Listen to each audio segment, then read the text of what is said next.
тавре хабар дода будем чанде пеш як гурӯҳ устодони донишгоҳи давлатии Самарқанд ки дар курси 6 моҳаи омӯзиши забони форсӣ дар донишгоҳи мазкур таҳсил гирифта буданд, барои иштирок дар давраи бозомӯзии забони форсӣ ба Эрон сафар карданд. Онҳоро дар фурудгоҳи Теҳрон намояндагони расмии донишгоҳи Имомризои шаҳри Машҳад хеле хуш пешвоз гирифтанд. Сипас савори мошинаи махсус ба тамошои шаҳри Теҳрон баромаданд ва ба яке аз биноҳои маъруфи Теҳрон ки бурҷи Милод меноманд омаданд. бурҷи мазкур 435 метр баландӣ дошта, баландтарин бурҷи Эрон ва шашумин бурҷи баланди ҷаҳон маҳсуб мегардад. Дар он асбобҳои телекоммуникатсионӣ ҳам насб шудаанд. аз баландтарин нуқтаи бурҷ пойтахти Эрон шаҳри Теҳрон мисли каф намудор мегардад. дар баъзе аз қабатҳои бино музейҳо ташкил карда шудаанд. ин музеи машоҳири Ирон ном дорад. тавре мебинед дар инҷо муҷассамаҳои силиконии шахсони машҳуру маъруфи Эрон ки гӯё зинда ҳастанду худи ҳозир ба ҳаракат медароянд гузошта шудааст ва албатта бо маълумотҳои дақиқ оиди ҳаёту фаъолияти онҳо ки ҳар нафаре инҷо меояд оиди ҳаёту фаъолият ва корнамоиҳои ин машоҳири Эрон маълумот мегирад. дар қабатҳои дигар бошад фурӯшгоҳҳо, қаҳвахонаҳо ва дигар намудҳои хизматрасонии фароғатӣ ташкил карда шуданд. сипас меҳмононро ба созмони фарҳанг ва иртиботот оварданд. дар инҷо онҳоро мудири кулли ҳамкориҳои илмӣ ва донишгоҳӣ оғои доктор Раббонӣ ва раиси идораи густариши забони форсӣ ва эроншиносӣ оғои диктур Муқтадирӣ пазируфтанд. нотиқон оиди мақсади давраи бозомӯзӣ ва умуман вижагиҳои хоси омӯзиши забони форсӣ ҳарф заданд. роҳбари ҳайати Ӯзбекистон, декани факултаи филологияи донишгоҳи давлатии Самарқанд профессор Ҷӯлибой Элтазаров низ дар навбати худ роҷеъ ба нақшаҳои ояндаи донишгоҳ ҷиҳати омӯзиши забони форсӣ ибрози ақида намуд. таъкид кард ки донишгоҳи давлатии Самарқанд нақша дорад солҳои наздик маркази омӯзиши забони форсиро созмон диҳад ва барои ин ёрии муассисоти зикршуда аз манфиат холӣ нест. мизбонони вохӯрӣ гуфтанд ки марказҳои мазкур барои ҳама гуна дастгирии маънавӣ омода аст. баъди хӯроки пешин ва каме истироҳат ҳайати мо бо қатораи махсуси 5 ситорадори Фадак ҷониби Машҳад роҳ пеш гирифт. баъд аз 10 соат субҳи рӯзи дигар ба Машҳад расидем ва чанд нафар расмиёни донишгоҳи байналмилалии Имомризои шаҳри Машҳад бо роҳбарии оғои Иброҳим Довудӣ бо гулҳои тару тоза моро пешвоз гирифтанд ва ба Шероз ном меҳмонхонаи Машҳад ҷойгир шудем. рӯзи дигар дар толори маҷлиси донишгоҳи байналмилалии Имомризои Машҳад чорабинии ифтитоҳии давраи бозомӯзии забони форсӣ барои устодони Ӯзбекистон баргузор шуд. аз сабаби он ки донишгоҳи мазкур донишгоҳи мазҳабист ва Эрон давлати исломист, чорабинӣ бо тиловати Қуръон ва баъзе маросимҳои динӣ оғоз гардид. сипас сурудҳои миллии ҳар ду давлат садо доданд.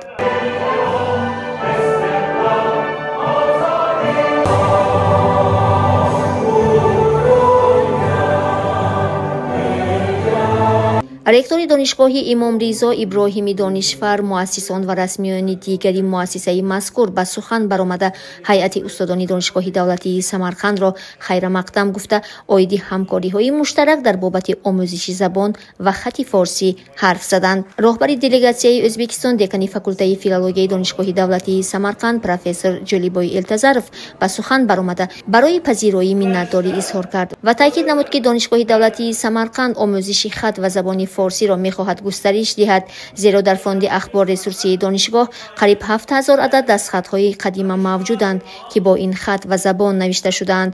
барои омӯзиши онҳо бошад мутахассисон лозиманд. аз ин лиҳоз имрӯз дар курси бозомӯзии забони форсӣ инҷо қарор дорем. мехоҳем дар оянда барои тарбия намудани мутахассисони соҳа маркази забони форсиро ҳам боз кунем ва дар ин самт ҳамкориҳои муштарак бояд рушд дода шаванд, гуфт нотиқ. мизбонон ин муждаро хуш пазируфтанд. тӯҳфаҳои хотиравӣ ба соҳибонаш ба таври тантанавӣ супорида шуд. من اولین بار در ایران هستم. این مقصدی ما بود، این هیجان ما در ایران هستیم. خیلی متشکرم از شما که ما رو خیلی خوش قبول کردید و این این آرزوی ما بود که در ایران باشیم و با شما نزدیک شناس شویم. ما میخواستیم که بسیار منبع‌ها از ایران آموزیم.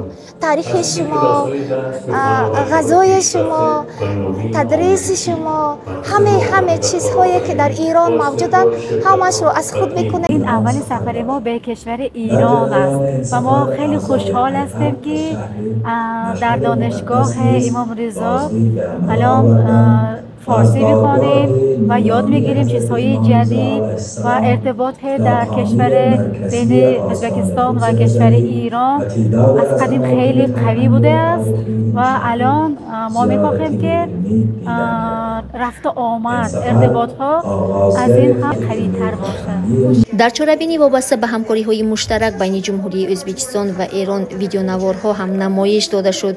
اینچنین بعضی از عالمان ادبیات شناسی ازبکستان در این چاره‌بینی به طور آنلاینی شرکت ورزیدند. استاد زبان فارسی دانشگاه دولتی سمرقند دکتری فلسفه اوید به فن‌های فیلولوژی زرین نوراللهی و نیز به سخن برآمده در پایان نطق خود به استاد زبان فارسی این گروه دلیگاسیونی خانم آرزو اسلامبولچی از نام کلی شنوندگان کورس آموزشی منتداری اظهار نمود.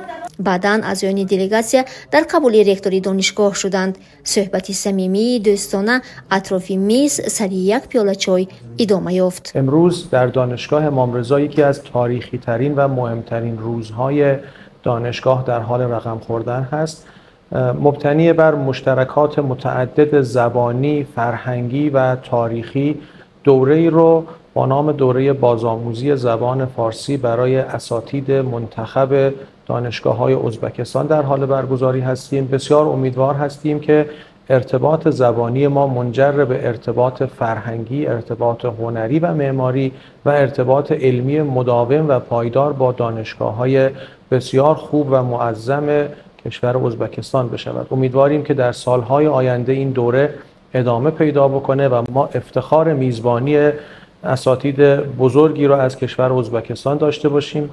من وقتی دیروز داشتم در مورد ازبکستان اطلاعات خودم رو به روز می‌کردم متوجه شدم که شاعران بزرگی رو که ما شاعران پارسیگوی و ایرانی می‌دونیم در واقع شاعرانی هستند که از کشور ازبکستان برخاستند. شاعر بزرگی، شعرا و دانشمندان بزرگی مثل ابو علی سینا، مثل بیدل دهلوی، مثل ناصر خسرو همه از این خطه به پا خواستن و امیدواریم که مبتنی بر این مشترکات ارتباطات خونی بین دو تا کشور توسعه پیدا بکنه و امیدواریم که امروز اولین قدم باشد و بعد از این قدم‌های بیشتر، بزرگتر و بلندتری رو برای توسعه همکاری‌ها برداریم. خودی همان روز درس‌های بازآموزی زبان فارسی با اشتراک استادان صاحب تخصصی ساحه آغاز یافت. هر روز در دو بست درس‌های از یکدیگر شوق‌آور و نفع‌آوری استادان ایرانی را که از دانشگاه‌های بانفوذ بودند میشنیدیم. بعضاً درس‌ها از بحث و تلاش‌های علمی هم عبارت میشد. خلاص دوامی 14 روز در این مؤسسه تجربه آموزی و بازآموزی نموده صاحب گواهی یعنی سرتیفیکات های مخصوص گردیدیم. ما نه فقط همچون تجربه آموزان بلکه چون مهمانان فخری در ایران معروف گردیدیم که از تهران رئیس فرهنگستانی زبان و ادب فارسی و بنیادی سعدی استاد حدادی عادل برای واخوری با نمایندگان هیئت ازبکستانی به مشهد آمد و یک واخوری خاطرمان دایر گردید. هنگام بازگشت به تهران حتما مهمانی فرهنگستان شدن ما را درخواست نمود. ما نیز در بازگشت به ازبکستان که پروازمان توسط تهران عملی میشد به فرهنگستان آمدیم. با استاد و کارمندان این مؤسسه ها واخوردیم، صحبت آراستیم. استاد حدادی عادل و نمایندگان هیئت ما نیز نطق ایراد کرده تاکید کردند که همکاری و رابطه های علمی و ادبی باید پاینده و دوامدار گردند. استاد حدادی عادل شخصا به ما کتاب های ارزشمند را تحفه نمود. در واقع در دوام بازآموزی روزهای فارغ از تحصیل دوستان مشهدی ما را به جایهای دیدنی باب و جالب هم بردند که در این خصوص از گزارش های من بعده ما معلومات خواهید گرفت. بعد 14 روز با یک حس پزمانی به وطن ازبکستانی عزیز رسیدیم. واقعا سفرمان سفری خیلی خاطرمند بود. برای پذیرایی گرم و جوشانی دوستان ایرانی منتداری اظهار می‌نماییم. اینچنین به سفارتخانه ایران در ازبکستان، ماموریت دانشگاه دولتی سمرقند و کل آنهایی که در این اقدام نیک سهمگذاری نمودند سپاسی بی عدد عرض می‌نماییم. دوستی و همکاری میان ازبکستان و ایران پاینده باد. دلربا نظر و از ایران مخصوص برای اوریون.